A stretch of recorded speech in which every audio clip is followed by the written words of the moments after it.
Hi, everybody. Professor Dan, and we had to kind of go through moments a little bit quickly. So what I thought I'd do was go through it a little slower. What I know is moments are like riding a bicycle. Once you know how to do it, you forget what it's like to learn how to do it. You just know it. But taught this class a couple times, and there's always some students who, when we do it, they're like, "Wait a minute, what exactly is going on?" And kind of had to rush a little bit. And I was told my pen was a little bit hard to see. Um, so let's try this example a little bit slower, and yeah, just see if we can get to some sort of intuition. And guess what? We're going to be practicing this a lot in class. But here we go. We say moment is a vector. It's r, which is the distance from what we're rotating about. In our case, it is this bolt to where the force is applied. And then we see we have our force applied in some arbitrary direction.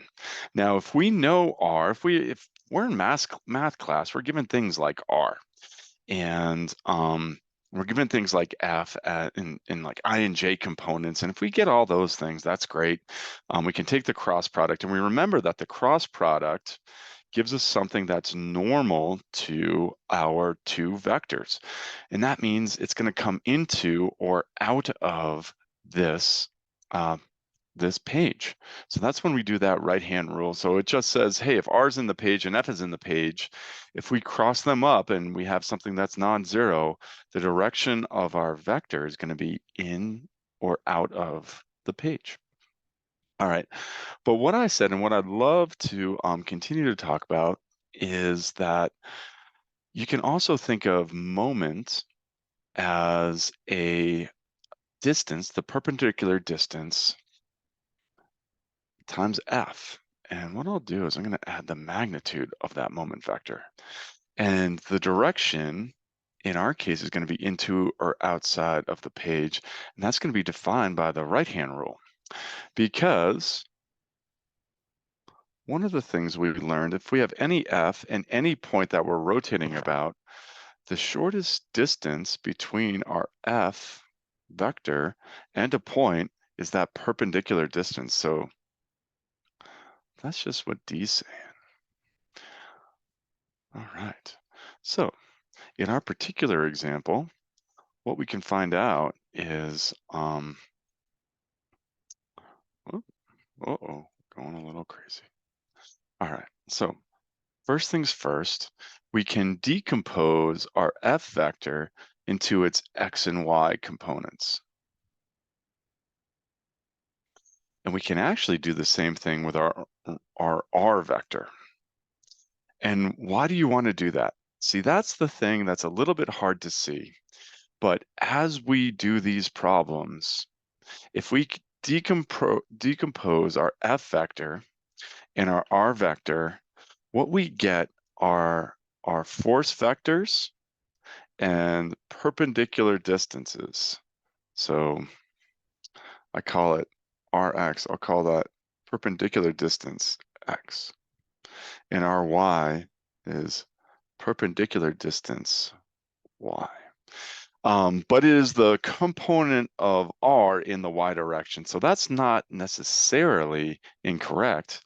It just might be confusing. And so now this is the key. This is that whole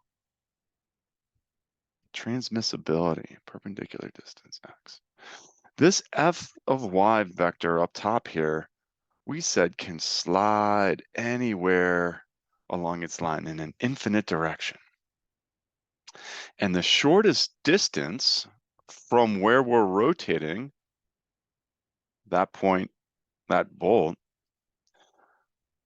is actually our r component in the x direction. So our moment, if we put our hands have things that can point, their fingers. Our vector has something that points. It's an arrow. You put your fingers along the arrow, you put your palm facing the bolt, and then you kind of make your little cupping motion and you give yourself a thumbs up. Hey, that's a positive moment. So our Rx times Fy is positive. All right, great. Now I'm going to change my ink color here to red. So now let's clean things up a little bit.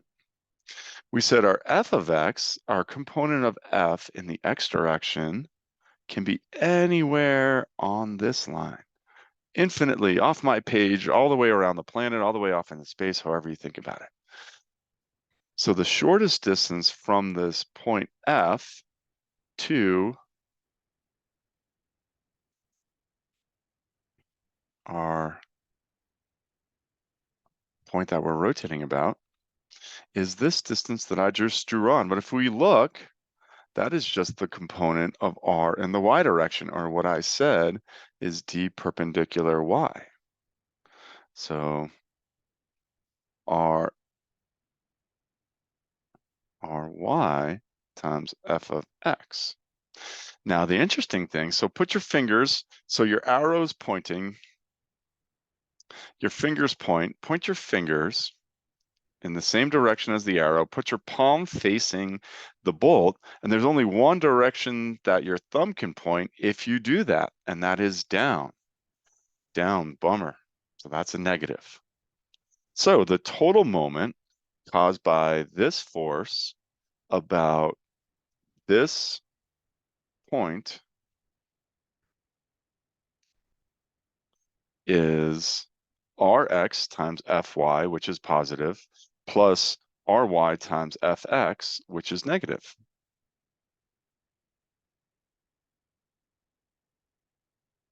So, and that is exactly what we see. And what I said on the next slide was that if we actually do it out, our F is only in the X and Y plane, and our R is only in the X and Y plane, so there's no K. So any term that has an RZ or an FC goes away, and we end up with the same thing, Rx times Fy minus Ry times Fx in the K direction, which we know comes into or out of our paper. We're going to be going through this a lot, but I just want to spend a little more time on that because just felt a little rushed. And we'll continue to work on this on Tuesday. See you later, engineers. Have a great weekend.